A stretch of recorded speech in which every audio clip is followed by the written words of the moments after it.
My apology, chat, since my PC just decided to say bye bye. So now we are back.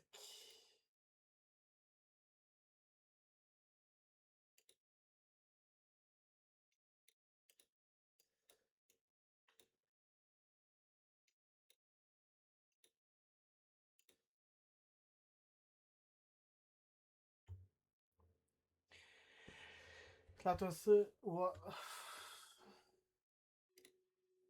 cyberstand over 17 days. let me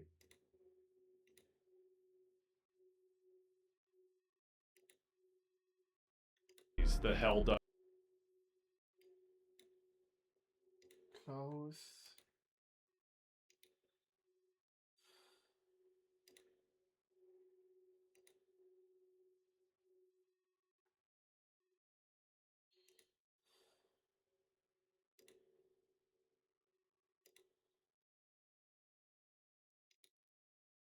divers and Super Earth armed forces carved a path to the cyborg capital. Operation Valid Pretext would become the largest campaign of the Second Galactic War, and by far, its most deadly. It was let me put a shot on my phone.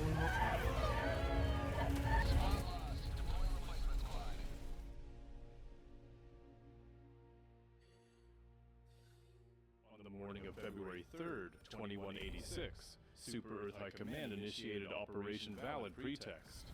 Intelligence had confirmed the unthinkable. The blueprints for the Star of Peace had been stolen. The automatons now held the power to unmake entire worlds. In order to secure the safety of the free galaxy, Cyberstand had to be liberated. But Cyberstand's story did not begin with the automatons.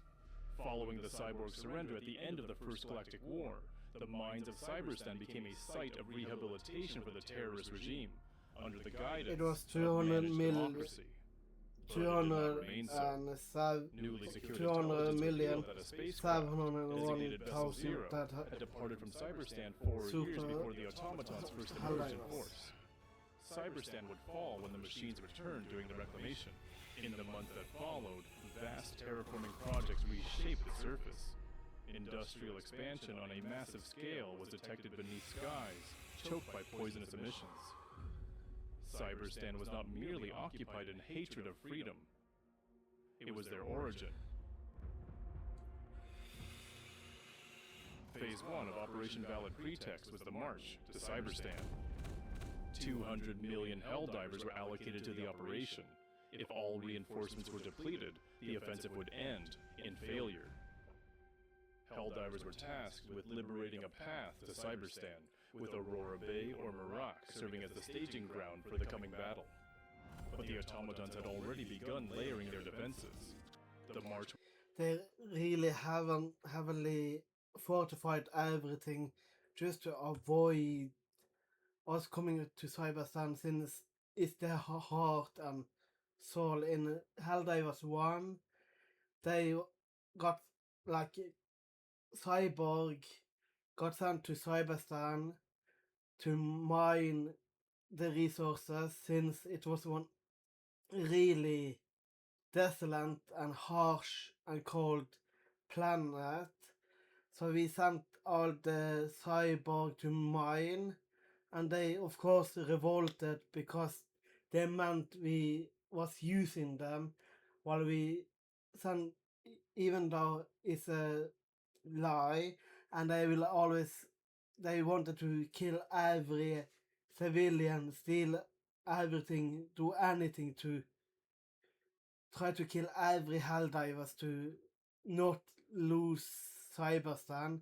They managed to push us back to to Aurora Bay, because if they knew if they Cyberstand fell, they would lose the battle in the long run. So they needed to crank out as much of the heavy hitters like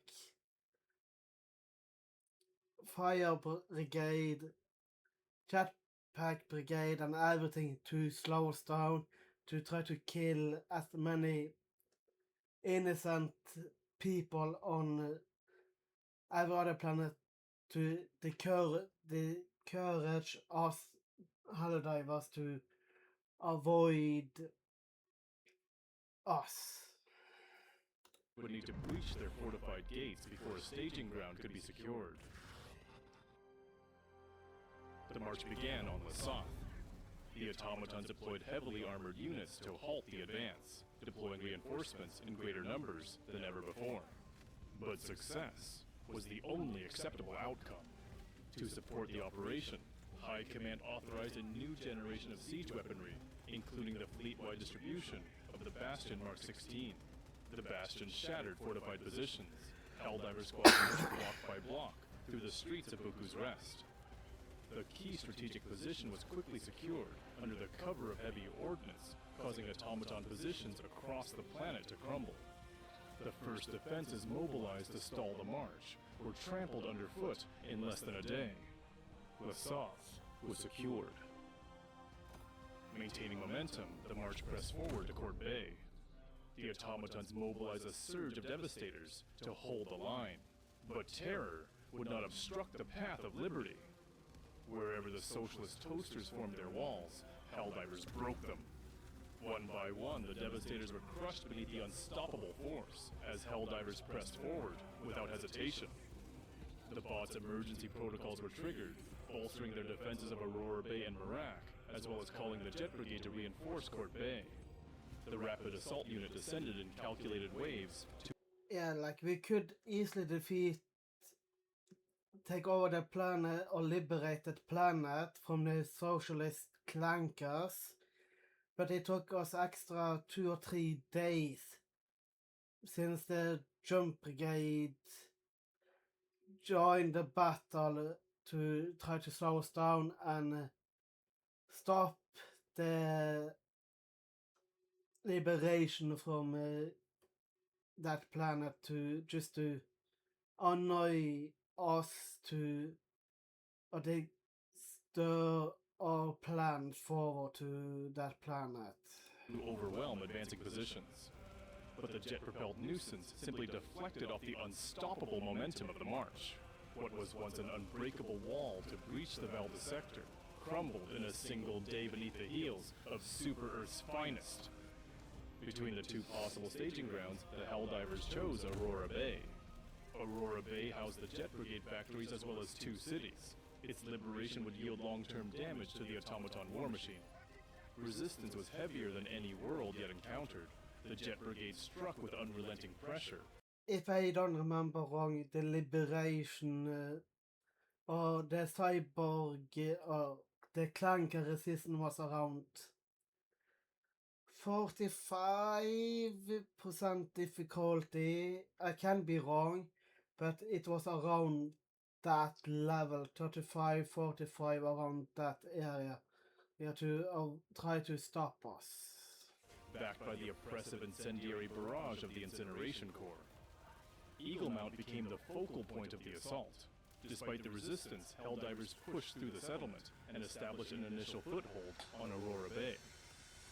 For a moment, the success of Phase 1 appeared inevitable. But a series of automaton counterattacks began, putting the entire operation at risk. Yeah, because we lost that planet because we didn't have enough forces to stop the situation was more fragile than it appeared. the attack on Lasoth, if I'm not Over wrong. the course of the march, Helldivers had been presented with a choice. Use the Democracy Space Station to raise liberated planets along the path, sacrificing 24 hours of operational support, or preserve it to sustain the offensive. To sustain the momentum of the march, Helldivers chose to maintain support from the DSS. Thus the path to cyberstand would depend on the Helldivers to defend it. And just as the push on Aurora Bay intensified, the Hulk surge on Menkent deployed to Lasoth. Hulks were deployed in numbers never seen before. It was a Urgent hellhole support was on required that to stop planet, the barbaric assault. you could But easily Aurora Bay get stood on a around. razor's edge. After You could easily get around 30 to 40 hulks in one area, like since they sent in, if one little clanker sent SOS signal to the other clankers, it was around 40-45 Hulk that came with the dropships, so it was a horrendous battleground on that planet. Securing Eagle Mount, liberation efforts reached a brutal stalemate, and additional reinforcements were required to break through. There were fewer than 4 days remaining to secure a staging ground. Any diversion from Aurora Bay risked the failure of the major order. But allowing the Hulk surge to advance unchecked risked something worse. If Lesath and Court Bay fell, the path to Cyberstand would collapse. Exactly, like it. Throughout the next day, it was one of the hardest decisions we Aurora Bay was not needed to do. reinforced. Helldivers who were committed to the assault remained, but without a unified push, control of Eagle Mount continued to slip. At the same time, Lesath strained beneath the weight of the Hulk surge. The defense desperately required additional support. The march was suspended between two crises, both drifting towards failure. Democracy demanded a sacrifice. A decision had to be made. Aurora Bay was abandoned. The threat of the Hulk surge could not be ignored. As reinforcements arrived, the situation was critical. Hulks advanced in synchronized waves, trapping and encircling Helldiver squads across multiple sectors. But democracy's path would not be broken. Helldivers adapted quickly, isolating the armored formations and dismantling them with disciplined precision. Yet the scale of the assault demanded increased firepower. Anti-tank explosives were concentrated to destroy large masses of the mechanical abominations. Hulk formations that had once advanced unchecked were met with overwhelming destructive force. As their numbers declined, because the surge desperately pressed forward, but Helldivers pressed hard. When I was on that planet front, I normally used like heavy, like 500 kg Hellback bomb and like heavy artillery stuff just to try to help out my fellow divers, since it was such a pain to deal with. Across the battlefield, heaps of burning hulks began to litter the ground. As the Hulk surge began to crumble, the automatons made a final attempt to fracture the offensive. An assault was launched against Court Bay, a desperate attempt to collapse the path to Cyberstand before Lesath was secured. Helldivers dismantled the remainder of the Hulks before deployments began on Court Bay. Without the weight of the Hulk surge behind it, the automaton assault quickly faltered. Reinforcements stabilized the defense within hours. Then, the Democracy Space Station intervened. The Eagle Storm shattered the remaining automaton forces. The path to Cyberstand was finally secured. It was now time for the march to resume. Aurora Bay remained heavily entrenched. Its cities would demand days of fighting that the offensive no longer had. It would cost too much to go on Aurora Bay, so we needed to go to Merak. The dense jungles and winding rivers of Merak presented a battlefield reminiscent of Malevolent Creek. As progress began to mount on Merak, success once again seemed inevitable. The automaton counteroffensive had failed, but the socialist toasters were not finished. They will Something never strange began to done, appear in since they communication hate our channels. democracy. The automatons had breached the galactic communication systems. Dispatch channels were filled with disturbing messages. Casualty figures appeared without verification, claiming hundreds of millions of Helldivers had already died on Merak. Socialist Strategic propaganda. updates were replaced with absurd directives, including a fabricated order to destroy the one true flag. The bots could no longer halt the advance on the battlefield. This was a desperate attempt to fracture morale. But the galaxy's most obedient fighting force remained free of thought. Helldivers were never ordered to read. Carrying on unfazed, the automatons continued to lose control of Merak. Yet the bots continued to try to find sympathizers by complaining about their software defect backlog. Even the Jet Brigade, redeployed from Aurora Bay in a final attempt to slow the liberation, could not halt the momentum. Merak was liberated, The staging ground had been secured. The march to Cyberstand was complete. Galactic communication systems were restored, and the remaining reserves were verified and corrected. Preparations then began for the next phase of the operation, landfall. At this time, it was one of the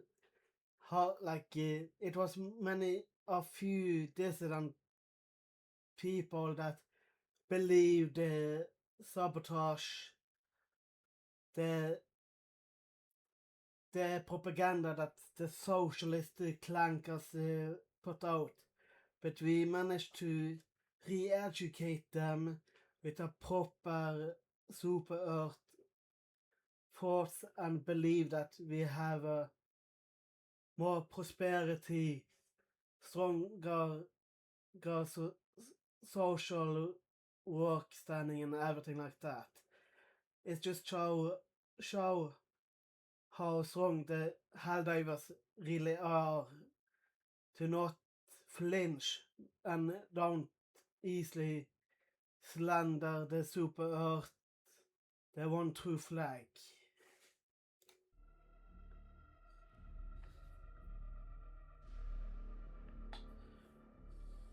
Following the liberation of Merak, preparations began immediately for the next phase of the operation. The march had secured a path to Cyberstand, but the cost had been substantial. Helldiver casualties had already reached the higher range of acceptable estimates. Yeah, But it was a horrendous how much they tried to stop us. Behind the Automaton Legion. The cyborgs. The disgusting half-machine, half-traitors of humanity. Have been Exactly. the puppeteers all along. The Pulling true the strings puppets of behind terror. everything. Taking advantage of Super-Earth's boundless benevolence, the cyborgs twisted the machines that were provided to aid them in the mines of Cyberstand. These first automatons were sent away in a stolen vessel, Vessel Zero. Their slaves would carry out their terrorist plot, culminating in the theft of the Star of Peace blueprints, an act of terror, years in the making. The Helldivers were not just dropping to face the Toasters. They were up against their half-bred slave masters as well. Across Cyberstand, the automatons had constructed a vast anti-orbital defense network, capable of firing on any vessel exiting FTL warp. It was almost impossible to use any Eagle airstrike on Cyberstand, how heavily fortified and heavily anti-aired area it was. Yes, after we took it down, we could use Eagle airstrikes to liberate them from their corruption, from the communist, the cyborg, and it was one of the most annoying and hardest battles was on cyberstand. And we got help from SCIF units, but they got encircled instead of going for the other planet to made us was an easier way to go to the capital of Cyberstan.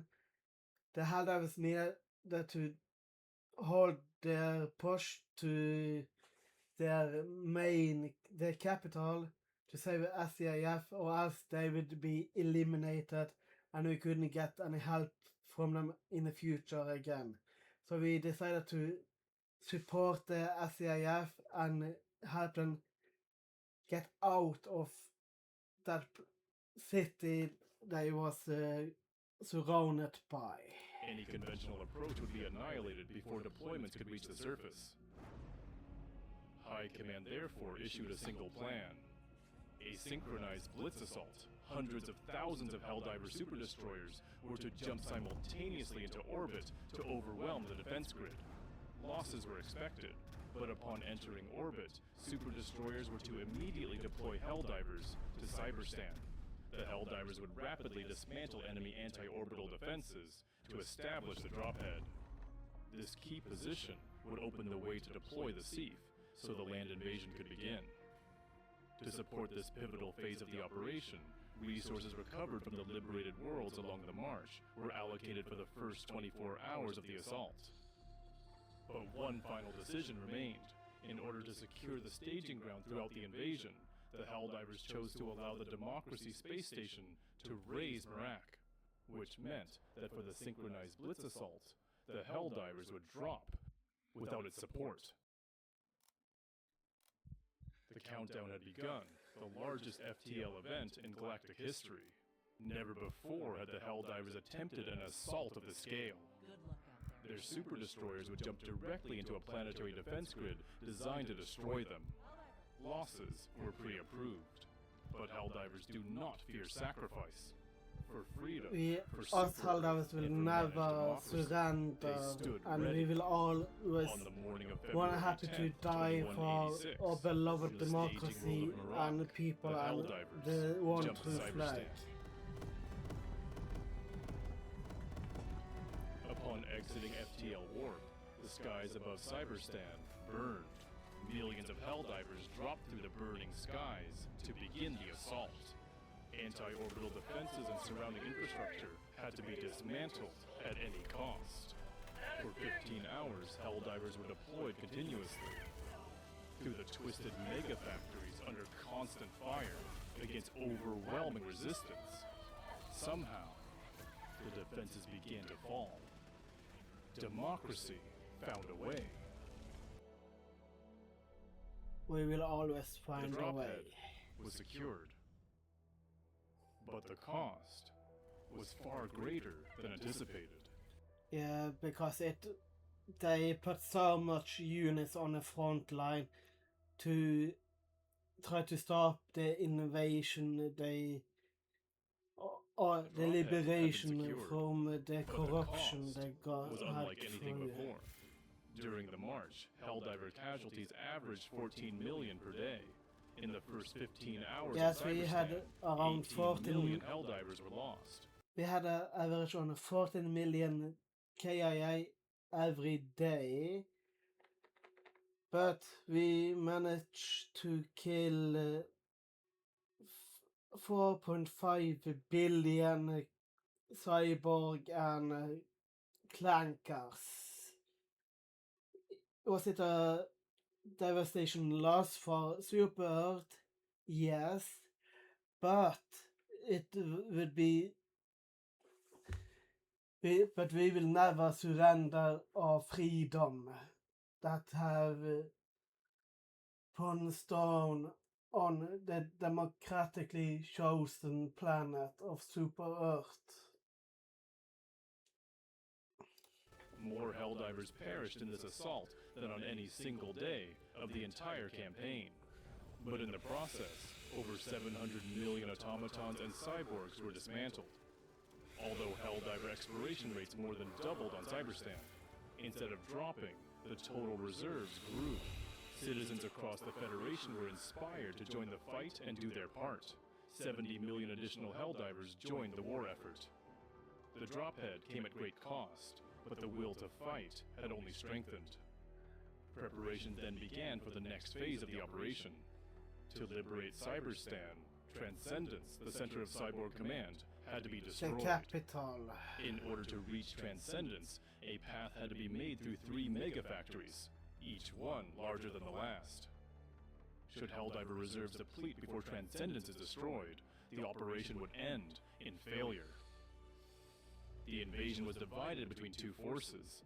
Super Earth Armed Forces units would wage the ground war, advancing across the surface and securing territory. The Helldivers would strike the mega factories directly. Together, a path of liberation would be carved towards the capital. But Phase 3 would not begin until the next morning, as Seek were still being deployed to the drophead. Wasting no time, the Helldivers struck first. Focus was placed on autonomy. The mega factory had already been weakened during the Blitz. Mission footage from the Blitz assault revealed the mega factories of Cyberstan for what they truly were. A sprawling industrial labyrinth of disgusting machinery, littered with monuments of terrorism. And at their center was the cyborgs.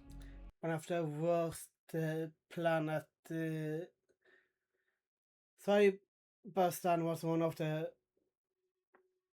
the most disgusting planet the cyborg have reworked or ironed out because they are one of the most dangerous communists in the world. Employing their techno-socialist tactics, overclocking their automaton slaves beyond failure, driving them forward as disposable resources of war. And only when necessary, they fought alongside them. Reports described close quarters engagements with cyborg combatants, utilizing terrorist techno-martial arts. But the greatest threat was the Vox engine. One of the Massive most propaganda machines disgusting. spouting nothing but lies and heavy fire. It's one of the most disgusting clanker in a universe, Helldivers universe, since it had so much armor and it was really hard to dismantle in. So it was, you needed maybe 2 or 3 Helldivers just to destroy 1 or 2 if you were lucky. If you didn't have a Hell bomb backpack, it was almost impossible to destroy it. Yes, you had some fans behind the cyborg armor you could use to destroy to throw a nade, but it had like weapon all around it, and it always had some foot soldier around it to distract the Helldivers. Cyborgs were observed embedding themselves within these cowardly war constructs. Fearless, Helldivers did not hesitate. By the end of the first day, nearly half of autonomy had been destroyed. Helldiver casualties ended the first day on cyberstand at 32 million. Although casualty rates were much higher than anticipated, the next phase of the operation commenced. And as Phase 3 began, it was time for the SIF to take action. With autonomy under pressure, ground forces began pushing west. Progress in the east was slow under heavy shelling. Solidarité remained heavily fortified. But the 77th Mobile Infantry was rapidly deployed to stabilize the Western Front. The 68th Air Assault Division took heavy casualties, and the 23rd was ordered to reinforce. Meanwhile, the Helldivers were ordered to complete 25 million missions to support the ground invasion. Liberation efforts continued at a steady pace, but the deeper the Helldivers pushed, the worse the discoveries became. The same synthetic plasma once recovered from the magma worlds had been found here. The substance derived from the biomass of super-Earth citizens was confirmed to be used in the creation of new cyborgs. Enraged by this definitive evidence, Helldivers ensured every cyborg production plant within autonomy was destroyed. With the return of the Democracy space station from Iraq, autonomy stood on the brink of collapse after the second day. With autonomy crumbling, ground armies began pressing beyond it, the Third Army pushing the furthest, advancing past the 18th parallel. Supply lines to autonomy were severed, reducing the resistance of the mega-factories to the north.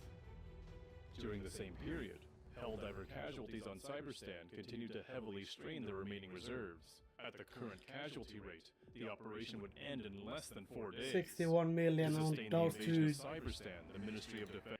61 million Helldivers, or we can say 80 million Helldivers and SCIF soldiers was a massive loss. But we at least managed to push further to try to stop. We managed to stop quite a big chunk of their supplies and managed to make them slow down the production, since we managed to destroy enough so they couldn't produce that much. Yes, they produced quite a lot, but they lost around 20 to 30% of their production line for Cyborg. And authorized the procurement of inert terminate eggs. Helldivers were directed to cull massive terminid organisms to fund new fast-track Helldiver training, as well as the experimental incendiary Gatling barrage. With Helldivers diverted to the terminid front, progress on autonomy slowed, but by the evening, the first mega factory on Cyberstan had been destroyed. With its fall, two new paths were opened toward the interior of Cyberstan, Lurza and Omniparadis. Lurza was reinforced by the Hulk surge. Its airspace was saturated with anti-air defenses that severely limited Eagle support. Omniparadis' defenses were bolstered by the heavy armor surge. The sheer scale of the mega factory demanded significant SEAF involvement, placing immense strain on Helldiver ammunition. With resistance high across both targets, it became clear that focusing on a single objective would be critical. However, Helldiver deployments were already spread thin with deployments to the terminid front. For the remainder of the day, no meaningful progress was made on any megafactory. To make matters worse, falsified mission data was discovered within operational reports. These were traced to dissidents influenced by automaton lies. In response, High Command tightened requirements, mandating completion of full operations to ensure fleet-wide integrity. Although Helldiver efforts stalled, the SEAF advance continued. Following the destruction of autonomy, bot forces were forced to withdraw from the region. The 3rd, 4th, 7th, and 8th armies continued their push northward, forcing cyborg automaton forces to divert resources away from the megafactories to contain the growing ground offensive. However, the 77th Mobile Infantry was reported in retreat. A cyborg-led counteroffensive had broke their position near Solidarité. Despite SEAF progress, Helldiver operations remained ineffective, even as the majority of deployments shifted toward Omniparadis. Nearly a full day passed without any measurable progress against its defenses. With the offensive at a standstill, the SEAF took decisive action, launching a distraction offensive against the surrounding districts of Omniparadis. SEAF forced the enemy to respond. To prevent a collapse of their flank, Cyborg Automaton Command diverted significant forces away from the megafactory. Resistance on Omniparadis was significantly compromised. The SCIF soldiers is one of the best support units in on Super, and we couldn't done it without them. Millions of inert terminid eggs were recovered and sold as patriotic curios. Funding accelerated Helldiver training programs and the deployment of the incendiary Gatling barrage. In total, 70 million additional reinforcements were authorized for immediate deployment. By the following morning, Cyborg Automaton forces returned to Omniparadis in an attempt to stabilize the factory. But in doing so, space had now opened for the SEAF to continue their advance around the megafactory. Even as resistance intensified once more, the wrong the Helldivers maintained their since momentum. the Helldivers did an amazing job by pushing them out. Sustained the offensive, allowing progress to continue. By the end of the 4th day, nearly a third of Omniparadis was destroyed. After 4 days on Cyberstan, Helldiver casualties remained much higher than anticipated. It was then that a discovery was made. Following a spreadsheet audit, warehouses containing 35 million Helldivers in cryostasis were found on Fort Justice. However, there was no vessel capable of transporting these reserves to Cyberstan in time, except for one: the Democracy Space Station. Redeploying it to retrieve the reinforcements would remove it from Cyberstan for 12 hours. As always, Democracy would light the path, and overwhelmingly, Helldivers voted to send for additional reserves. As preparations for... Because we decided to get those extra Helldivers on the front line, because we knew if we didn't get the 35 million Helldivers on Fort Justice, we couldn't push as far as we did, since without enough manpower, well, it will always be a lot more dangerous to not get them. Yes, we didn't overtake Cyberstand, but we at least weakened them enough to not manage to produce that much unit in the future. Will they rebuild? Most likely. Have they gotten this far as it, but we however managed to sabotage the communist clankers enough to foothold them for a while. For how long, we will never know, since no one will understand the communist force of the clankers. Its departure began, the Sief delivered another critical blow. The 4th Army seized an automaton ammunition cache in the nearby manufacturing districts. This relieved ammunition strains and restored full combat capability to Helldiver deployments. Fully stocked, Helldivers continued their push against the Mega Factory, sustaining their advance even as the DSS departed to transport the additional reinforcements. The heavily armored automatons manufactured from the Mega Factory were tanks and war striders. But there is no extent of mechano-socialist armor that protects against the will of democracy. No one can stop democracy. However, by the end of the 5th day, a the troubling love of briefing was democracy. received. Intelligence indicated that the Illuminate were preparing an attack, intending to exploit the ongoing campaign on cyberstand. To determine their intentions, Helldivers were ordered to deploy to Kurth Secundus. Their objective was to free abducted civilians, as well as capture Illuminate combatants for interrogation. The recovered captives would, in turn, bolster reinforcement allocations for Operation Valid Pretext. While Helldivers were redirected to the Kurth system, the majority remained committed to Omniparidus. Thanks to the ammunition secured by the Sieve, the offensive continued to build momentum, recognizing the inevitable. Cyborg automaton forces began to withdraw. Supply lines from Starkeel were severed, the and sword Omniparidus and was left to operate on the diminishing Helldivers are the reserves. heart. Together, the Helldivers and Sieve pressed into the collapsing megafactory.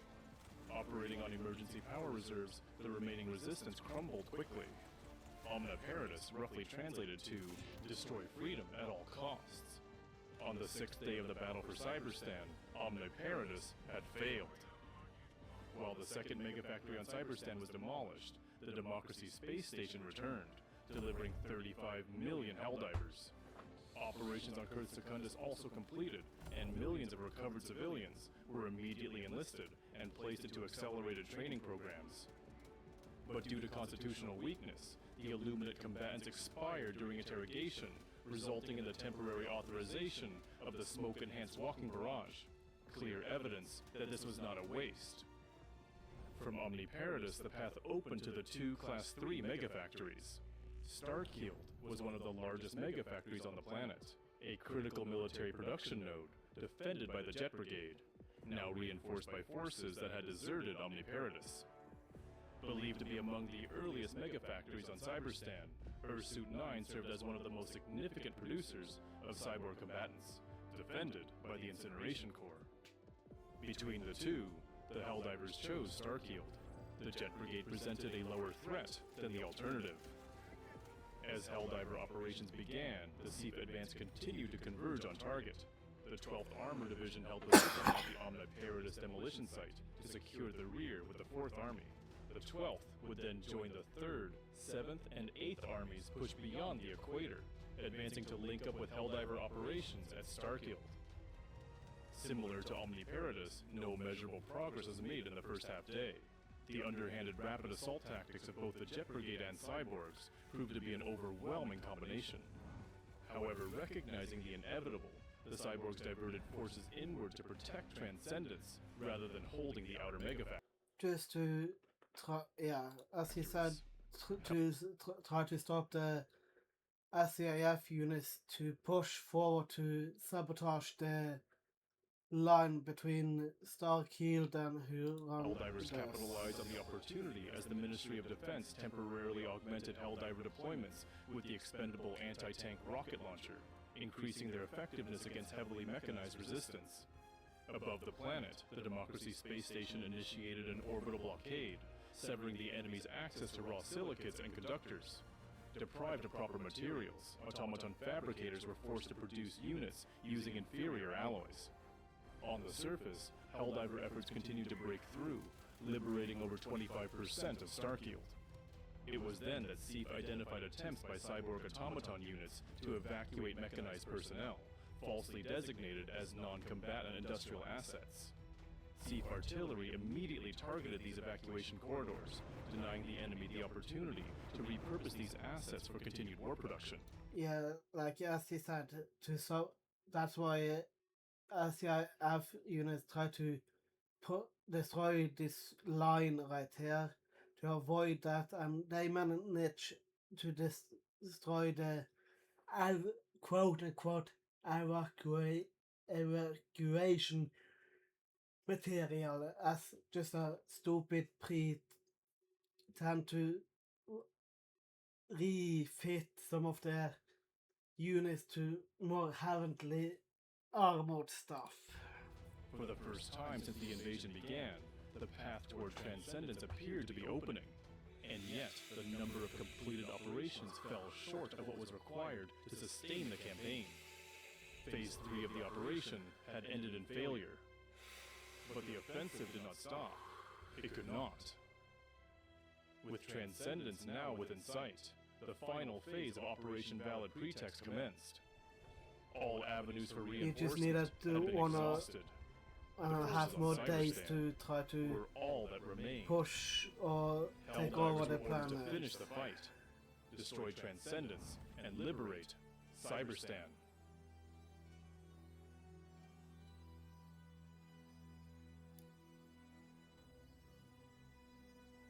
As the final phase began, thousands of unauthorized automaton transport vessels attempted to break through the orbital blockade surrounding Cyberstand. But they did not get far. The Sea Fleet engaged the fleeing ships in orbit, intercepting them before they could escape. Units. Across the surface, flaming debris from the shattered vessels rained down across Cyberstand, disrupting enemy communications. With flaming wreckage raining from the skies, Helldiver operations within Starfield continued at a steady pace. By the next morning, 2/3 of Starfield had already been destroyed. To take over Meanwhile, the Sea continued their advance in the nearby regions.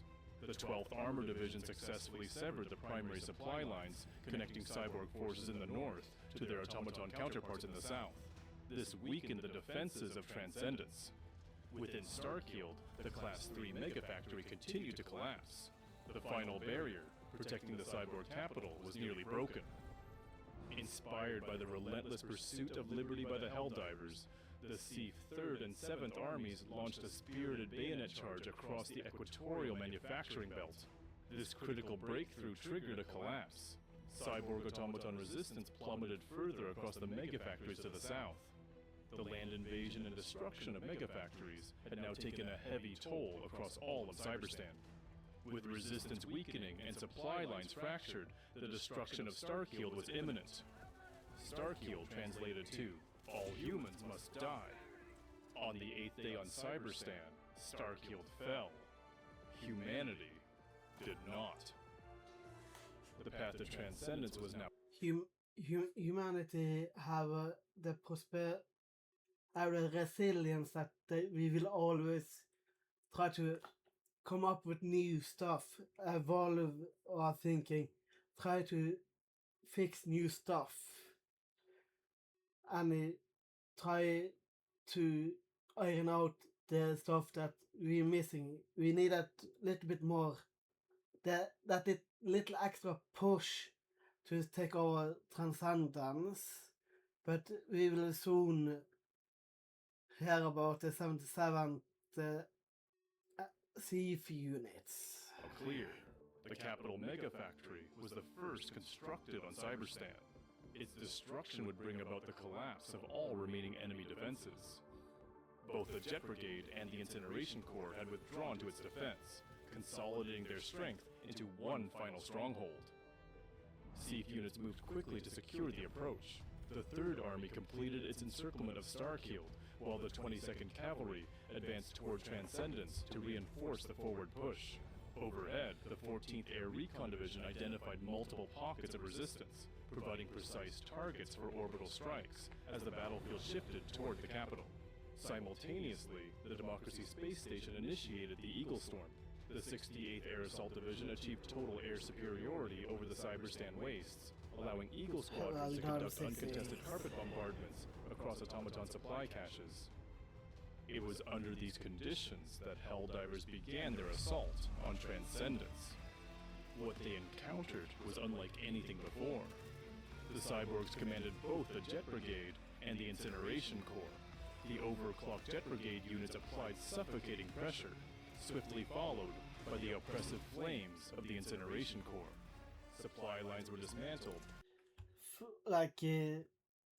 The fire brigade from the Clankers was one of the most devastating fighting units they have, since if we get hit by 1 or 2 units and we had around 50 HP on us, we would be immediately die, since their shotgun, those shield units with shotgun stuff, could easily shoot like 50 meters away, and you will die immediately, since it was no fall of damage, since they have that extra humph into them, if that makes sense.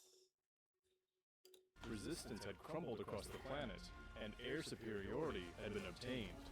After the first 6 hours, the scale of transcendence became much more clear. Despite all of the advantages, control of the Mega Factory had not even reached 1%. Each of the previous Mega Factories had required more reserves than what remained. Unless there was a major breakthrough, it seemed as though transcendence could not be destroyed. It was at this moment that a new report was received. The 77th Mobile Infantry had been encircled by cyborg forces in the vicinity of Solidaritet. Yeah. Cut off and unable to withdraw, their survival now depended on the destruction of the Mega Factory to secure a route of egress. If Solidaritet could not be liberated, the 77th would perish. By this point, the assault on Transcendence was barely holding. Losing any amount of support would collapse all the effort made so far. At the same time, Helldiver reserves were on the verge of depleting. To continue the assault would commit everything that remained and leave the 77th behind. Us Helldivers will always save us or the Thief soldiers, since we care about them so much. We would rather lose on their capital to save the 77 Thief units, since if we lose them, it will never be another 77 Thief units, and it's much better to save the 77 units than risking not achieving attacking their capital, since it was a slugfest on their capital. So it was it saddened to not manage to liberate the capital? Yes. Would I rather save the thief units? Yes, I will have done it all day. From the first steps onto Cyberstand to the final push toward its capital, the Thief had carried the invasion forward. Helldiver. Sir! Ma'am! It is the greatest honor! I'd follow you into oblivion, Helldiver. Helldivers? We can't lose! You inspire the soldiers, Helldiver. Got him, Helldiver! They did their part. Now it's our turn. Hey, they're no match for the Helldivers! The 77th stood alone, fully expecting that their sacrifice would allow their greatest heroes to advance forward. There had not been orders to halt the offensive, but none were needed. The 77th had accepted their fate, but the Helldivers did not. Transcendence could not be destroyed, but it was not too late for Solidaritet. It was then that High Command issued its final order. As the Helldivers had already recognized, Cyberstand could not be freed with the remaining reinforcements. The Terminal Directive was authorized. The Democracy Space Station began a planet-wide orbital bombardment, and all Helldiver arsenals were augmented with the portable Hellbomb. If Cyberstand could not be liberated, it would be reduced to ashes. Seek were ordered to withdraw from all fronts, and Helldivers were tasked with ensuring that as many as possible could escape. Cyborg automaton forces abandoned the outer megafactories. They hid within Transcendence to endure the bombardment. Except for those in Solidaritet, the enemy forces remained intent on finishing the 77th at any cost. Helldivers continued deployments to ensure they would not be left behind. Dropping into Solidaritet, the We Mega will Factory had already always taken serious protect damage, our with sea planetary units. bombardments tearing through the Mega Factory from above, and Helldivers deploying hell bombs within. Cyborg and automaton forces collapsed quickly. Helldivers advanced knowing exactly what it would cost, pressing forward through fire and ruin so that those cut off behind enemy lines might still find a way home. As the final hours on Cyberstand counted down, all other Seek units had already been evacuated. Time was running out, but by the end of the 10th day on Cyberstand, Solidaritet was destroyed, and with it, a path was opened. The 77th Mobile Infantry withdrew from the encirclement. Beloved 30,000 units. soldiers, who had already accepted their deaths in service of freedom, were evacuated from Cyberstan and lived to fight again. Following their evacuation, as much damage was dealt to Transcendence as possible until it was over. Although Cyberstan was not liberated, significant damage was dealt. 4 mega factories were destroyed, and billions of cyborgs and automatons were extinguished. Operation Valid Pretext ended in failure. All ships withdrew, and the peacekeeping operation on Cyberstan came to an end. The threat of a socialist planet killer remains. In the following weeks, the returned cyborgs would spread terror to other worlds. Court Bay and Lasath were razed by the DSS, forever marking the path to Cyberstan. And that is our report for days 726 to 743 of the Second Galactic War Data Archive, the first battle for Cyberstan. We will be reporting in again on recent events. Stay free, Data Archive. SCS Defender of Freedom, ending transmission. Thank you for the amazing story, my friends, from Super Galactic War Data Archives. As I said before, give these people a big clap, and I will have put a video in the chat. Give them a follow, a sub, like the video, and give them a round of applause for this amazing animation and video they have put up. So thank you very much, people. Have a nice evening.